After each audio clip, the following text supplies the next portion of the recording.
EcoBoost engine 448AA has come home. After 165,000 miles of severe abuse, engineers at Ford will examine this engine part by part to see just how well it held up.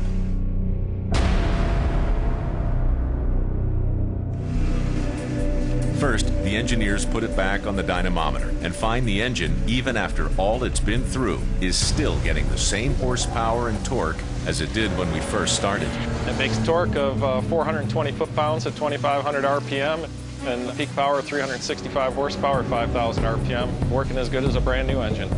It's going to get shipped off to the North American Auto Show, where we're going to do a live teardown of this engine.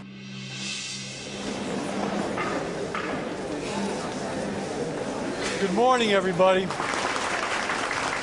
What we're going to do today is a first for us at an auto show. We're going to tear this engine down real time and live in front of you all. 24 hours of NASCAR was stressing all the base engine parts. The turbochargers were spinning up and down. One of the reasons we know this thing is still functioning well, and I know there are a lot of questions about whether these turbos would really live, is, like we said before, we brought this back in the dynamometer lab, and we're able to generate the same foot-pounds and horsepower, which, if this thing wasn't working right, wouldn't have happened.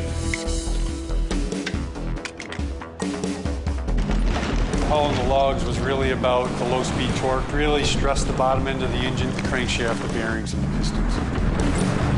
Crank end play then is just a measure of sort of the actual thrust between the engine and the transmission. So there's a couple of thrust bearings that hold the crank in place. What they're going to measure here is how much wear we have on those thrust bearings. 0.12.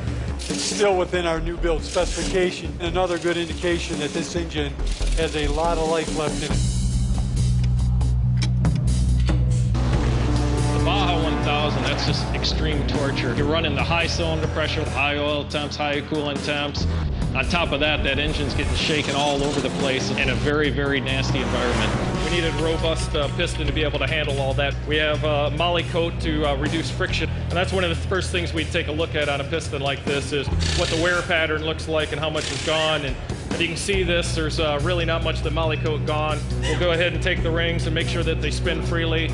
If rings get stuck, you're going to wind up with low compression, low performance, fuel economy suffers, as well as oil consumption would go up. This piston looks great. Last thing that we're going to have a look at is condition of the cylinder bores. We'll measure the bore and actually measure the wear. When you go ahead and look through this bore, all the crosshatch is there. The crosshatch is critical for oil consumption. You want some oil on the cylinders to lubricate the rings going up and down in the piston, but you want to be able to control it. And really looking at this thing, it looks great, and you guys will be able to come up here and take a look yourselves. So that's the teardown. Feel free to come up, take pictures, and just ask any questions you have. So thank you very much for participating, and thanks for being part of it. Good job. 150,000 miles on the dyno, 4 additional torture episodes. The engine is still in its new build specifications, so we could easily get another 150,000 miles out of it. It took Ford engineers less than 35 minutes to tear down EcoBoost engine 448AA, something 165,000 miles of torture couldn't do.